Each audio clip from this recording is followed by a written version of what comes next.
Hey, salut, c'est Kevin de Case Coaching, j'espère que tu as là. Ok, donc aujourd'hui c'est le jour du squat, le mardi c'est toujours le jour du squat et c'est en force aujourd'hui puisque je vais reprendre la force, donc on va envoyer du pâté. Donc là pour l'instant je m'échauffe, là il y a combien? 60 kilos. Ça va aller hein, pour l'instant.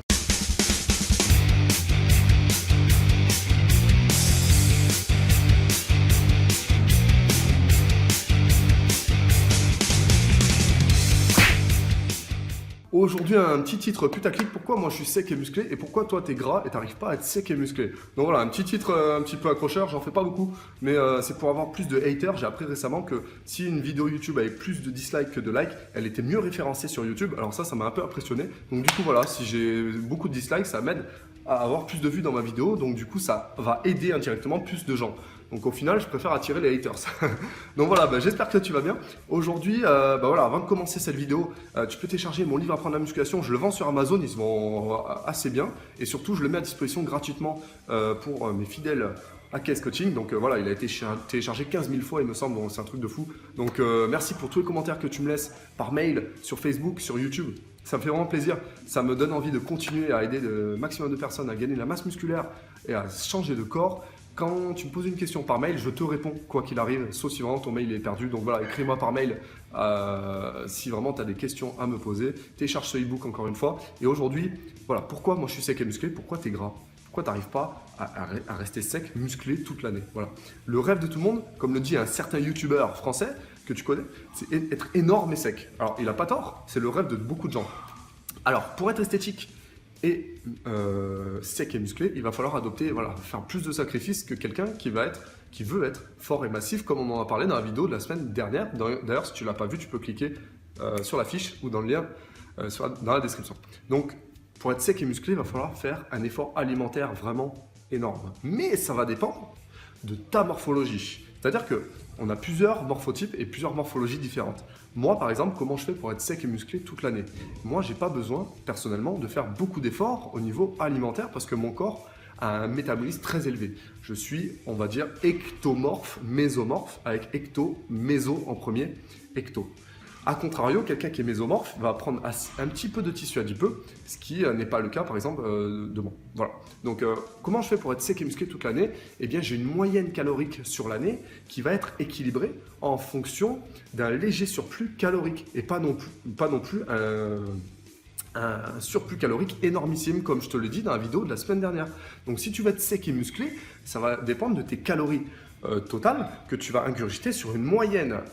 Comme je te l'ai dit, quand tu veux grossir, quand tu veux maigrir, il faut que ça soit une moyenne calorique sur une certaine période. Si tu veux, par exemple, grossir sur un an, eh bien sur un an, il faut que la totalité des calories que tu auras ingurgitées sera en surplus par rapport aux besoins de base de ton corps et de ton métabolisme de base et ton métabolisme en activité. C'est-à-dire que si il te faut 3000 kcal par jour, tu n'es pas obligé de le calculer, tu peux le faire une fois comme ça pour le fun, eh bien il te faudra 3200 kcal pour te muscler, mais pas non plus prendre trop de gras.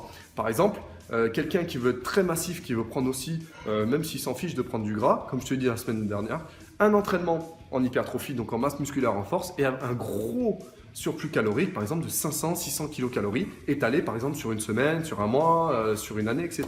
C'est pas parce que tu vas manger 2 jours de la semaine des McDo, de l'alcool et tout, et ensuite tu vas manger super bien pendant 5 jours, que tu vas prendre beaucoup de gras. C'est pas parce que tu as mangé 2 jours de la merde, comme on dit, que tu vas prendre du gras. En fait, c'est vraiment la moyenne sur une certaine période. C'est pour ça qu'on peut faire des écarts, et c'est pour ça qu'il faut faire des écarts, puisque il existe un phénomène de rebond glucidique que le corps apprécie beaucoup. Mais ça, c'est des techniques avancées. Voilà, si tu veux être sec et musclé, c'est une question de balance calorique. Il ne faut pas que tu augmentes trop les glucides, puisqu'on parle de glucides. C'est vraiment le potentiomètre si tu veux prendre du muscle ou pas. Mais il faut quand même que tu fasses l'entraînement classique, puisque ce qui va vraiment conditionner ta prise de tissu adipeux ou non, c'est d'une part ta morphologie, donc il faut que tu manges suivant ta morphologie, et voilà, le nombre de calories que tu vas ingurgiter. Donc je récapitule un petit peu. Si tu veux être sec et musclé, il faut que tu augmentes légèrement ta balance calorique en faveur des entrées pour que tu puisses prendre du muscle, mais pas trop de tissu adipeux. Si tu trouves que tu prends trop de tissu adipeux, donc trop de graisse, ça veut dire que tu as trop augmenté les calories. Et si tu as une morphologie, toi, par exemple, endomorphe, c'est-à-dire quelqu'un qui prend beaucoup de gras, mais voilà, qui en prend vraiment beaucoup, rien, par exemple, en regardant un plat de frites, eh bien, il va falloir contrôler encore plus ça. Il faut faire suivant ta morphologie. Si je te fais un plan alimentaire, par exemple, eh bien, il faut que tu l'adaptes aussi à ta morphologie. Si tu trouves qu'il n'y a pas assez de glucides par exemple issus des féculents et des légumineuses, il va falloir que tu augmentes. Si tu es quelqu'un d'ectoméso comme moi, il va falloir que tu augmentes encore les calories pour que tu puisses prendre du muscle. Sachant que si tu veux être sec et musclé et rester sec et musclé toute l'année, tu vas prendre en masse maigre légèrement, tu vas prendre doucement mais sûrement, mais quelqu'un qui va être fort et massif et ensuite sec et musclé va s'y prendre autrement. Il va manger beaucoup sur une certaine période, c'est ce que font les bodybuilders, ils font une prise de masse et ensuite ils vont sécher. Donc ils vont sécher, faire une sèche en baissant par exemple les glucides, en prenant d'autres produits dont je ne citerai pas le nom. Donc voilà pour cette vidéo, et bien j'espère que ça t'a plu, mets-moi un like, mets-moi un dislike, ça m'aide à référencer la vidéo, j'espère vraiment que ça va t'aider pour obtenir le corps de tes rêves. J'aide vraiment beaucoup de gens à gagner de la masse musculaire. Vraiment merci pour tous vos messages, tous ceux qui me regardent sur KS Coaching, ça m'aide vraiment à vous aider encore une fois à prendre de la masse musculaire. Donc je vais continuer sur cette chaîne et puis je vais innover un petit peu, je vais peut-être proposer d'autres petits programmes. Par exemple, l'abonnement, je ne sais pas, j'ai plusieurs idées. Pose-moi toutes tes questions en commentaire, je vais y répondre sous cette vidéo. Et puis, kiffe la musculation, mange bien, deviens sec et musclé, deviens fort et massif, je m'en fiche, mais obtiens le corps que tu veux, le corps de tes rêves grâce à la musculation. Merci à toi et je te dis à bientôt. Ciao, ciao.